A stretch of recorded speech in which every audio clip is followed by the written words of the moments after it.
Өнөөдөр Монгол Хятадын гашуун сухад ганц мод боомтын төмөр замын бүтээн байгуулалт эхэллээ. Бүтээн байгуулалт нь Монгол улс бүгд найрамдах Хятад ард улсын хооронд 1955 оны хэлэлцээрээр байгуулсан замын үдээрийн төмөр замаас хойш хийж байгаа боомтын 2 дахь төмөр зам юм а. Гашуун сухад ганц мод боомтыг төмөр замаар холбох хоёр орны засгийн газар хоорондын хэлэлцээрийг энэ оны 2 дугаар сарын 14-нд байгуулж 3 сарын дараа бүтээн байгуулалтаа эхлүүллээ. 2004 оноос анх яригдж 2008 оноос хойш үргэлжилсэн хоёр улсын хэлэлцээр бодит ажил боллоо. Өнөөдөр Монгол улс бүгд найрамдах Хятад ард улсын хооронд 1955 оны хэлэлцээрээр байгуулсан замын үд эрээн төмөр замаас хойш хийгдэж буй хоёр дахь төмөр замын бүтээн байгуулалтын албан ёсны бүтээн байгуулалтын ажил ийхүү 70 жилийн дараа эхэлж байна. Тийм ч учраас энэ бол түүхэн өдөр юм. Түүхэн өдөр оролцож байгаа бас хүмүүндээ талархал илэрхийлье гэж бодож байна. Гашуун сухад ганц мод хил холболтын төмөр замын төслийг бүтээн байгуулалтын ажлыг эхлүүлж байгаа нь замын үд боомт их тайвны гүр улсын их дэлгүүр зэрэг хоёр улсын найрамдах харилцааны бэлэг тэмдэг болсон ард түмний сэтгэл ханагчсан нэгэн том бүтээн байгуулалт болж Монгол улсын болон бүгд найрамдах улсын түүхэнд тэр дундаа бүтээн байгуулалт эдийн засгийн хөгжлийн түүхэнд тодор үлдэн гэдэг итгэлтэй байна. Төмөр зам холбогдсноороо боомтын хүчин чадал 2 дахин нэмэгдэж нүүрсний экспорт 83 сая тонноос 165 сая тонн болж жилийн экспортын орлого 1.5 тэрбум америк доллараар нэмэгдэнэ.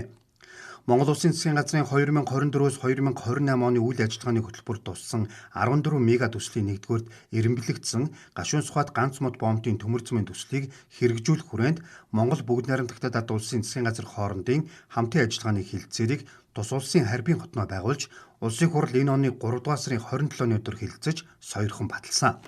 За энэ одоо засгийн газар хоорондын хэлэлцээрийг байгуулахад бид бүхэн улсын хурлаас хэлэлцээр одоо байгуулахад баримтлах үндсэн чигээ батлуулж байгаа тэр дагууга энэ хэлэлцээрийг байгуулсан. За тэгэхээр хэлэлцээрийг та бүхэн харсан сонссон байх. Хамгийн эхлээд гашуун сухад ганц мод, дараагаар нь шивээ өрнөсөхөө, дараагаар нь бичих зүүн хатавч, түүний дараагаар бол анги мандлын боомтууд ашиглалтанд оруулахаар ийм ярьсан. Тэгэхээр энэ бүтээн байгуулалт эхэлсэн өдрөөс хойш тухайлах юм бол өнөөдрөөс хойш бид бүхэн шууд шивээ өрнөсөхөө боомтын холбоотынхаа ажилдаа одоо ярих ажилдаа ороод явна. За мэдээж энэ дээр бол маш ойрхон зайл ямар нэгэн энэ гашуун сухад ганц мод шиг төвөгшөлгүй одоо боомтын холболт байгаа. Тэгэхээр ойрын хугацаанд холбоно гэсэн зорилттой ажиллаж байгаа. Гашуун сухад ганц мод хил дамсан төмөр зам нь 1-р зэрэглэлийн 1520 м өргөнд цариг, 1435 мм нарийн цэргийн хос замтай, гол замын уртаа 19.5 км, 8-аас 31 м өндөр дам болон хос зам бүхий 9.4 км урт гүүрэн байгууламжтай, өргөн царигаар жилд 30 сая тонн, нарийн царигаар жилд 10 сая тонн ачаа тээвэрлэх хүчин чадалтай. Хил дамсан төмөр замыг хамтран барих, нүүрс худалдах, худлан авах урт хугацааны гэрээ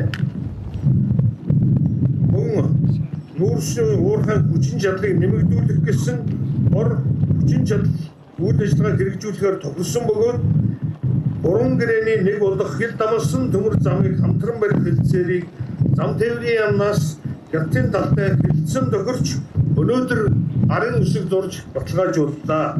Ийхүү 21 жилийн хугацаанд яригдж хүлээгдэж ирсэн гашуун сухад ганц мод боомтын хил дамсан төмөр замын санхүүжилтийг Эрдэс 5 толгой хувьцаат компанид гүйцэтгэхээр шийдвэрлсэн. Төслийн хүрээнд 200 байнгын 800 төр ажлын байр шинээр бийуулж бүс нутгийн хөгжил хөдөлмөр эрхлэлтийг дэмжихээр тооцож байна. Бүтээн байгуулалтын барилга усралтын ажлыг 22 сарын хугацаанд гүйцэтгэж ашиглалтанд оруулахаар төлөвлөжээ.